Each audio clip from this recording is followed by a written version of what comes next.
Oh boy, new boxes. Alright, yeah, I was getting ready to go to the movie since I'm gonna go watch Deadpool 3 with my friends right now. But like, yeah, no, these arrived and I'm like, okay, might as well record the unboxing before we leave.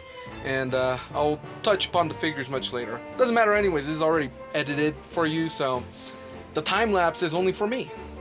So today's purchases are the Act Mode Tsubasa Kazanari, Ultraman Gaia Shinkocchou Seihou, along with effect pieces that came separate because I got pre-bundled with the Ultra Act explosion parts, funnily enough.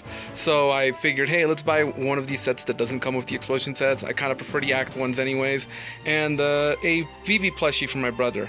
We'll be opening them up much later for me because I gotta fucking go right now, so... yeah, no. Bye-bye, VV. From Final Fantasy IX. 4 to 6 days later. So what's up? Now we got them out of the box, and yeah, out of the box for like half a week.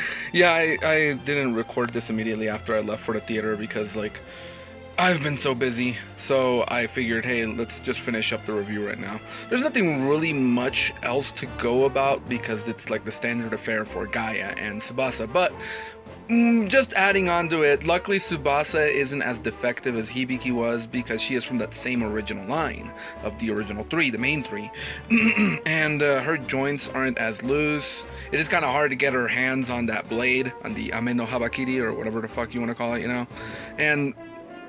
And yeah, so I have them posing right now specifically, well, the earlier days I was posing them as Johnny Cage and Kenshi from Mortal Kombat 1, but then I just figured giving Gaia his original pose.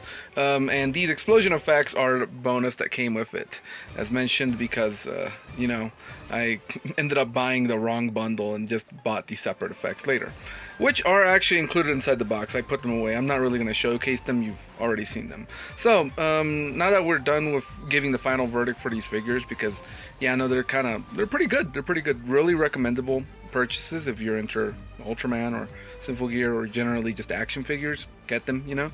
But let's get on to size comparisons. So we move on to the Sinful Gear shelf where we compare Tsubasa to her gal friends. So, yeah, no, like the comparison, it's consistent quality in terms of the product. You know, again, Hibiki's my least favorite now because of that whole joints issue I've been bringing up over and over again in the past few reviews. While Maria was the first one of the second line of the other three, the Feast crew, and yeah, no, they knocked it out of the park with her. She's more stable, of course. Well, Tsubasa isn't in between, like I said, because she's got really no mistakes. Just that there's some issues, like for example, her hair extension just is kind of hard to keep on. There is actually an issue that someone pointed out to me that there's this weird fucking plastic molded onto it, and I've heard a lot of people just like complain about that, specifically a friend. You can't really tell about it when you look at it from afar, but I can see where the gripe comes from. So yeah, no, it's something that I guess maybe a re-release or something, I don't know, we'll have to fix. But yeah, so let's move on to the next comparison. And here is Gaia next to the average recent Figuarts Ultras. Being so for Ultraman Blazar, you know, new generation Gaia, and Trigger Dark, my favorite Reiwa Ultra. I know it's pretty cool, good scaling, depending on what pose you get them in, you know, whatever. And he blends in really well because of the consistent quality of newer Figuarts.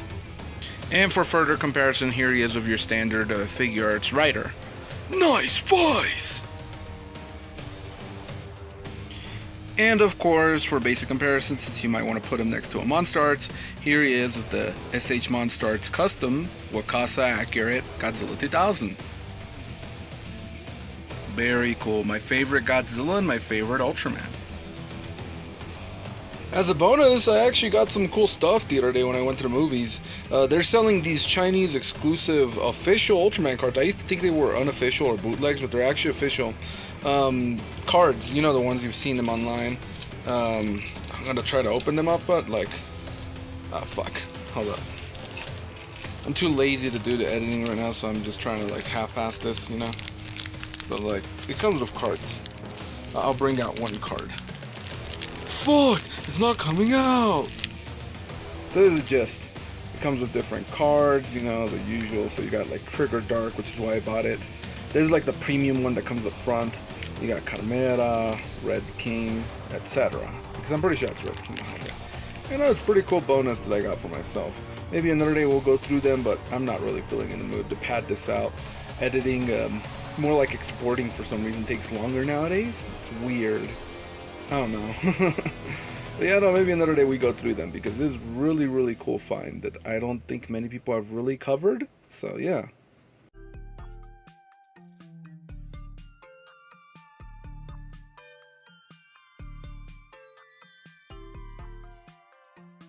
Four to 6 weeks later. And we might as well throw this as a little quick bonus. We got the Gold Spino DX Vistamp. This is not really a DX if you really think about it, because it was an exclusive to a complete box set.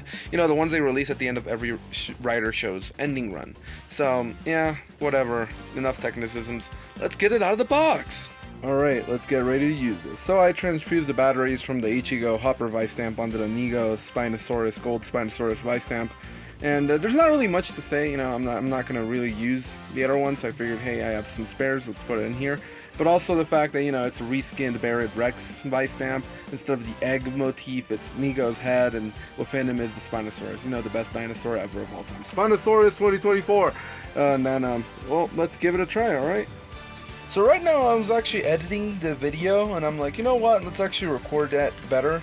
I have like a separate cut of it that's like really shitty, so it's just like, well, let's get on with it, you know, I got it here, so let's do the transformation.